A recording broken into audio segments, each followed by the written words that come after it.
Hi guys, welcome back to another video of Economics on your Tips। भाई आज अपन बात करने वाले हैं WTO के बारे में। किसके बारे में? वर्ल्ड ट्रेड ऑर्गेनाइजेशन, एक ऐसी ऑर्गेनाइजेशन जो कि पूरी दुनिया के व्यापार को देखती है। हमारे यहाँ पुलिस देखती है कि यहाँ क्या काम चल रहा है और पूरी दुनिया में व्यापार कैसा चल रहा है, इसको देखरेख करने का काम है WTO का, वर्ल्ड ट्रेड ऑर्गेनाइजेशन का। तो गाइस आज अपन बात करने वाले हैं कि भैया ये WTO का कॉन्सेप्ट क्या है, WTO में कौन कौन लोग आते हैं, WTO में कितने गवर्नर हैं, गवर्नमेंट कितनी है, कितनी कंट्रीज हैं जो कि इसकी मेंबर है, WTO का ऑफिस कहां पर है, WTO काम क्या करता है, इसके क्या रोल है और बहुत सारी चीजें अपन आज के टॉपिक में कवर करने वाले हैं। एक चीज का हमेशा ध्यान रखें कि जो आज का टॉपिक है ये बहुत ज्यादा इंपॉर्टेंट है क्वेश्चन से रिलेटेड, यानी कि WTO से रिलेटेड क्वेश्चन आपको 110% मिल सकता है।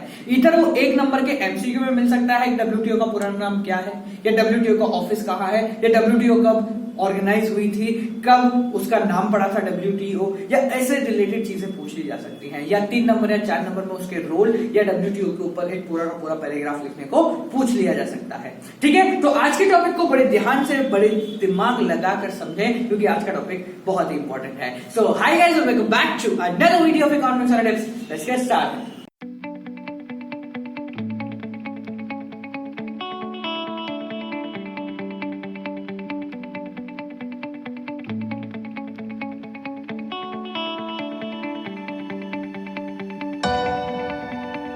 देखो भाई लोगों, आज अपन सबसे पहले पढ़ने वाले हैं वर्ल्ड ट्रेड ऑर्गेनाइजेशन WTO के बारे में। ठीक है, तो पहले अपन बात करते हैं कि जब ये WTO थी नहीं तो कौन था।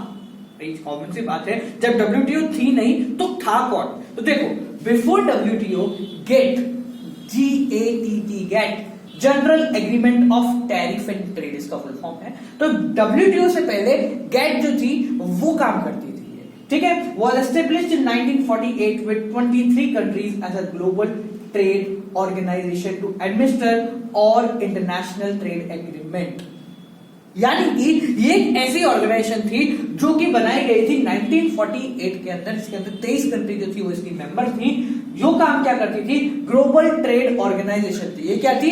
ग्लोबल, पूरी दुनिया की ट्रेड, व्यापार की एक ऑर्गेनाइजेशन थी जो एडमिनिस्टर करती थी, जो देख रेख करती थी ऑल इंटरनेशनल ट्रेड एग्रीमेंट। सारे इंटरनेशनल ट्रेड, व्यापार के जितने भी एग्रीमेंट होंगे दो देशों के बीच के अंदर, उनको ये एडमिनिस्टर करेगी बाय प्रोवाइडिंग इक्वल अपॉर्चुनिटी। ये क्या प्रोवाइड कराएगी? इक्वल अपॉर्चुनिटी प्रोवाइड कराएगी to all the countries in international market. कि जितनी भी कंट्रीज हैं उनको प्रॉपर इक्वल अपॉर्चुनिटी प्रोवाइड करानी है, यानी किसी भी एक कंट्री के साथ भेदभाव नहीं हो, गलत काम नहीं हो, कहीं भी गलत करेंसी रेट नहीं चले और कोई भी किसी भी तरीके की धोखाधड़ी ना हो। तो ये ऑर्गेनाइजेशन पहले ये काम करती थी, गेट जो थी, उसके बाद इसको नाम पड़ गया WTO। आगे देखो, फॉर ट्रेडिंग पर्पसेस, ठीक है, व्यापार से रिलेटेड। तो देखो, गेट का काम क्या था? गेट जब बनी थी 1948 में तो इसके अंदर 23 कंट्रीज थी जो कि इसकी मेंबर थी, और इसका काम क्या था कि जितने भी इंटरनेशनल ट्रेडिंग हो रही है, एक देश से दूसरे देश के अंदर ट्रेडिंग हो रही है, उन सारी ट्रेडिंग्स को ये देखरेख करे, किसी भी तरीके के कोई किसी के साथ नुकसान नहीं हो, किसी भी तरीके की कोई धोखाधड़ी नहीं हो, किसी एक कंट्री को फायदा हो दूसरी को नुकसान हो, इस चीज के बारे में ये ध्यान रखती थी कि ऐसा कुछ नहीं होना चाहिए। ठीक है, साथ साथ ये क्या करती थी? All international trade agreement by providing equal opportunity to the countries, यानी कि इक्वल अपॉर्चुनिटी प्रोवाइड करा रही है सारी कंट्रीज को कि आओ आप व्यापार करो पूरी दुनिया के अंदर। ठीक है, अब समझना, जो ये गेट थी ये कब थी? 1948 में इसका गठन हुआ था। अब 5-7 साल बाद हमने कहा कि भैया इसका नाम बदल दो। पहले क्या था? General agreement of tariff and trade, व्यापार और टैक्स से रिलेटेड सारी चीजों का ध्यान रखना। फिर इसका जो नाम पड़ा वो पड़ा 1955, 1 जनवरी 1955 में इसका नाम बदल के कर दिया WTO, वर्ल्ड ट्रेड ऑर्गेनाइजेशन, पूरी दुनिया के व्यापार को देखने वाला ऑर्गेनाइजेशन। अब इसका कोई और काम नहीं होता था, अब इससे एक काम होता था कि दुनिया भर का जो व्यापार हो रहा है, एक देश से दूसरे देश के बीच में जो ट्रांजैक्शन हो रहे हैं, जो ट्रेडिंग हो रही है, उन ट्रेडिंग के बारे में ध्यान रखना और उसमें किसी तरीके कोई प्रॉब्लम ना आए, इस चीज का ध्यान रखना। जिस तरीके से हमारे यहाँ पुलिस वाले काम करते हैं, पुलिस वाले क्या काम करते हैं भैया हमारे यहाँ ये देखते हैं कि अगर मान लो कोई धोखाधड़ी हो रही है ट्रेडिंग में, तो पहले जो गलत है उसको सजा मिलेगी। ठीक है, उसी तरीके से डब्ल्यूटीओ क्या करती है कि अगर दो कंट्रीज के बीच में ट्रेडिंग हो रही है, तो अगर किसी ने गलत किया तो उसके लाइसेंस कैंसिल कर दिया जाएगा, उसकी कंट्री मेंबरशिप को कैंसिल कर दिया जाएगा, उसको निकाल दिया जाएगा। ये सारी चीजें जो है वो कर सकती है और बहुत सारे काम कर सकती है। ठीक है, तो देखो, the WTO came into existence on 1 जनवरी 1955। 1 जनवरी 1955 में जो डब्ल्यूटीओ थी उसका गठन हुआ। अब जो गेट थी उसको हटा दिया गया, मतलब उसका नाम बदल के अब क्या कर दिया गया, WTO, and the successor organisation to the GATT. ठीक है, उसका अगला part, The WTO is a body incorporated for the purpose of making whole world a village. पूरी दुनिया को एक गांव बना देना जहां पे wherein goods and services can flow without any undue barrier. यानी कि WTO का मेन ऑब्जेक्टिव था कि पूरी दुनिया को एक गांव बना देना। गांव बनाने का मतलब पूरी दुनिया के अंदर व्यापार को इतना बढ़ा देना, इस तरीके से व्यापार को आसान कर देना कि सब एक दूसरे से व्यापार कर सके without any undue barrier. Undue barrier का मतलब क्या है, जो कि सही नहीं हो, कोई खराब बैरियर हो कि भाई तानाशाही वाला बैरियर ना होना चाहिए। नॉर्मल जो टैक्स रेट चलती है, नॉर्मल जो ड्यूटी लगाओगे वो आप लगा सकते हैं। ठीक है, तो डब्ल्यूटीओ का ये कहना था, डब्ल्यूटीओ का ये ऑब्जेक्टिव था कि वो पूरी दुनिया को एक गांव बना दे, जिसके अंदर, गांव बनाने का मतलब एक ऐसा एरिया बना दे जिसके अंदर सब लोग व्यापार कर सकें। ठीक है, और किसी भी तरह कोई दिक्कत उनमें से किसी को भी ना हो। आज आप देखते हैं, आज आप घर बैठे बैठे, ध्यान सुनना, घर बैठे बैठे वो सारी चीजों का कंजम्पशन कर सकते हैं जो शायद इंडिया के अंदर बनती भी नहीं। कर सकते हैं, बिल्कुल सही बात है।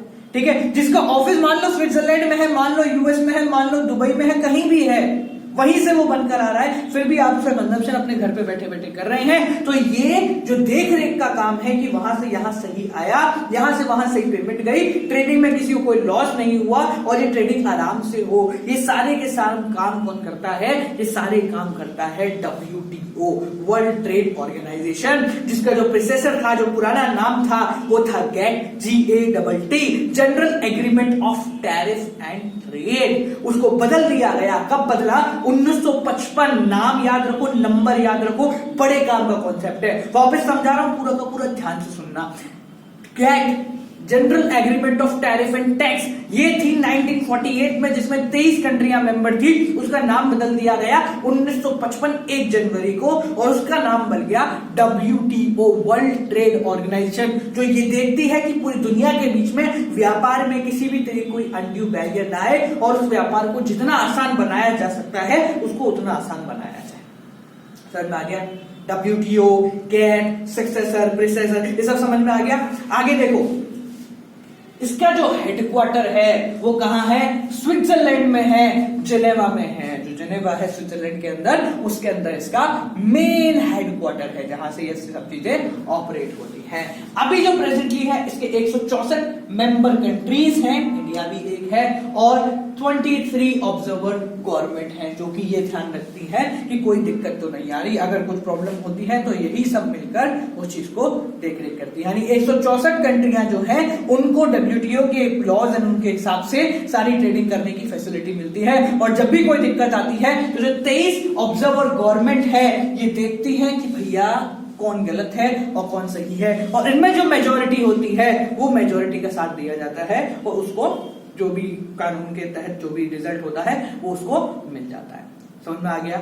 WTO, वर्ल्ड ट्रेड ऑर्गेनाइजेशन, जिसका पुराना नाम था GATT, GATT, general agreement of tariff and trade, जो बना था 1948 में, जिसका नाम बदल दिया WTO बन गया। कब बन गया? 1 जनवरी 1955 में। समझ में आ गया कि WTO का क्या काम है और कब WTO क्या क्या फंक्शन करता है। तो पहला फंक्शन जो WTO करता है वो है फैसिलिटेट इंटरनेशनल ट्रेड। सबसे बेसिक फंक्शन जो हम पढ़ चुके हैं, जो इसका मेन ऑब्जेक्टिव भी है, कि WTO क्या करता है? इंटरनेशनल ट्रेड को फैसिलिटेट करता है, फैसिलिटीज प्रोवाइड कराएगा इंटरनेशनल ट्रेड में, इंटरनेशनल ट्रेड को ईज करेगा, इजी करेगा, सिंपल करेगा, लोगों के लिए आसान कर देगा। तो WTO का पहला काम है फैसिलिटेट इंटरनेशनल ट्रेड। ठीक है, दुनिया भर के व्यापार को बढ़ाना।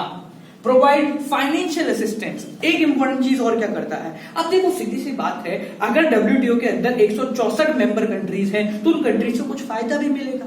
तभी तो वो डब्ल्यूटीओ के अंदर है। तो उनको फायदे के रूप में जो दूसरी चीज मिलती है वो है फाइनेंशियल असिस्टेंस। व्यापार करने के लिए पैसे रिलेटेड जो फायदे होते हैं, व्यापार के लिए जो उधार का काम होता है, वो भी डब्ल्यूटीओ के मेंबर्स को मिल सकता है। Always try to remove tariff barrier between country. तो तीसरा इसका रोल है, जो तीसरा इसका फंक्शन है वो क्या है कि ये हमेशा इसलिए काम करेगा कि रोल के देखो to remove tariff barriers between the country. क्या रोल है इसका? रिमूव करना tariff barriers between the country. Tax rate कम करी जाए, किसी तरीके से एक्सपोर्ट बढ़ाया जाए, देश दुनिया के बीच में एक्सपोर्ट इंपोर्ट जो हो वो ज्यादा से ज्यादा हो। पूरी दुनिया को एक गांव बना दो जिस गांव में सब लोग आके व्यापार कर सके और सबको फायदा हो। ठीक है, next, act as a watchdog in international trade. अब भैया अगर आपने 10वीं के अंदर डब्ल्यूटीओ पढ़ा हो, 11वीं के अंदर डब्ल्यूटीओ पढ़ा हो, तो एक लाइन जरूर पढ़ी होगी, वो है it acts as a watchdog. Watchdog मतलब देखरेख करने वाला। देखरेख करने वाला यहां मतलब वॉच डॉग कहावत है, ठीक है, इसका मतलब ये देखने वाला कुत्ता, उसका मतलब वो नहीं है। वॉच डॉग मतलब देखरेख करने वाला, ठीक है। तो यहाँ पे जो डब्ल्यूटीओ है वो क्या करता है? वॉच डॉग की तरह काम करता है, यानी कि देखरेख करने का काम करता है कि भैया कोई गलत तो नहीं कर रहा, कोई गलत करेगा तो बीच में आएगा कौन? डब्ल्यूटीओ आएगा। तो WTO act as a watchdog between international trading. ठीक है, the last function act as a forums of for trade negotiation. ठीक है, अब अगर व्यापार में कुछ दिक्कत आ जाती है तो उसमें डब्ल्यूटीओ के फोरम्स में उसकी पूरी की पूरी सुनवाई होगी और उसके अंदर ही सारी की सारी डीलिंग होगी। कोई भी अगर प्रॉब्लम आती है, अगर आप इंटरनेशनल ट्रेडिंग कर रहे हो और उस ट्रेडिंग के अंदर अगर आपको लगता है कि मेरे साथ गलत हुआ है या सही हुआ है, तो फोरम्स बनाए गए हैं, वहां पे इन सब चीजों की सुनवाई होती है और उससे रिलेटेड जो भी नेगोशिएशन करने हैं वो हो जाते हैं। समझ में आ गया?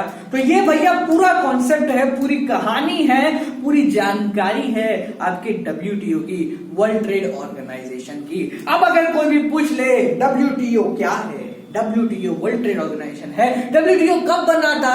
डब्ल्यूटीओ 1 जनवरी 1955 में बना था। अच्छा, उससे पहले क्या था? उससे पहले गेट था, general agreement of tariff and trade. कब बना था? वो बना था 1948 में। अच्छा, गेट के कितने मेंबर थे? 23 मेंबर कंट्रियां थी। अच्छा, ये बताओ डब्ल्यूटीओ के कितने मेंबर्स हैं? तो डब्ल्यूटीओ के 164 मेंबर कंट्रीज हैं और 23 ऑब्जर्वर गवर्नमेंट है जो कि ये देखरेख करती है कि कोई दिक्कत तो नहीं आ रही, और उन्हीं की जो रिजल्ट आता है उसी के ऊपर कार्रवाई होती है या उसी को माना जाता है। समझ में आ गया? ये सारा कॉन्सेप्ट किस तरीके से शुरू हुआ, किस तरीके से खत्म हुआ, कहां आपकी एंडिंग हुई, कहां आपकी स्टार्टिंग हुई। ठीक है, सो गाइस आज के लिए इतना है। डब्ल्यूटीओ का पूरा कॉन्सेप्ट मैंने आप लोगों को समझा दिया है। एट लास्ट हम बड़ी जल्दी अपना एक नया कॉन्सेप्ट लेकर आ रहे हैं यूट्यूब के ऊपर, जिसके अंतर्गत आपको वो सारी फैसिलिटीज हम प्रोवाइड कराएंगे जो कि आप सोच सकते हो, या जो कि पढ़ते समय आपको प्रॉब्लम्स आती हैं, या पढ़ते समय आप सोच सकते हो यार ये नहीं है इसलिए मुझे जाना पड़ेगा, कहां? कोचिंग जाना पड़ेगा। ये नहीं है इसलिए मुझे ऐसा करना पड़ेगा, ये नहीं है इसलिए मुझे सर से पूछना पड़ेगा, ये नहीं है इसलिए मुझे स्कूल में जाना पड़ेगा, ये नहीं है इसलिए ये करना पड़ेगा। वो जो ये नहीं है ना, वो नहीं को हाँ में बदल दिया हमने पिछले 4 महीने में।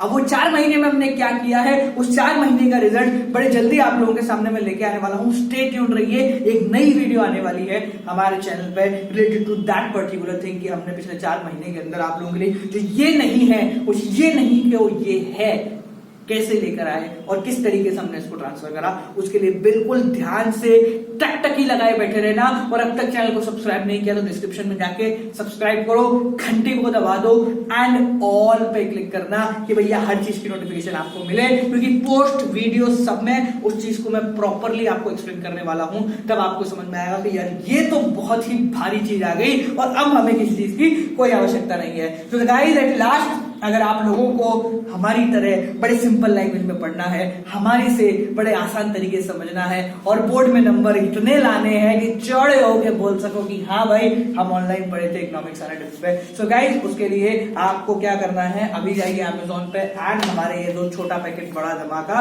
Class 12 macro economics and Indian economic development आप लोगों के लिए मैंने क्रिएट करी है बड़ी मेहनत से, और वो मेहनत आप लोगों को अपने मार्क्स के अंदर जरूर दिख जाएगी। एट लास्ट हमारे छोटे पैकेट है। छोटे पैकेट का मतलब इतनी पतली पतली किताबें हैं, इन्हीं के अंदर आपका पूरा कोर्स कंप्लीटली एक्सप्लेन है डिटेल। इसके अलावा आधा नंबर भी कहीं और से नहीं आएगा बोर्ड के अंदर, और अगर आ जाता है तो मुझे बता देना, चैनल बंद कर देंगे उस बारे में, ठीक है। तो चलिए आपसे कल फिर मिलेंगे, मेक श्योर इनको आप परचेज करिए, नीचे डिस्क्रिप्शन में लिंक है। और अगर आप आईसीएसई बोर्ड से हैं तो आप लोगों को माइक्रो इकोनॉमिक्स है आपकी क्लास 12 के अंदर, तो उसका डिस्क्रिप्शन में भी लिंक आपको मिल जाएगा। सारी वीडियोस कंप्लीटली कवर है भैया, इकोनॉमिक्स और टिप्स पे कुछ भी नहीं छूटा है। आपसे कल फिर मिलेंगे।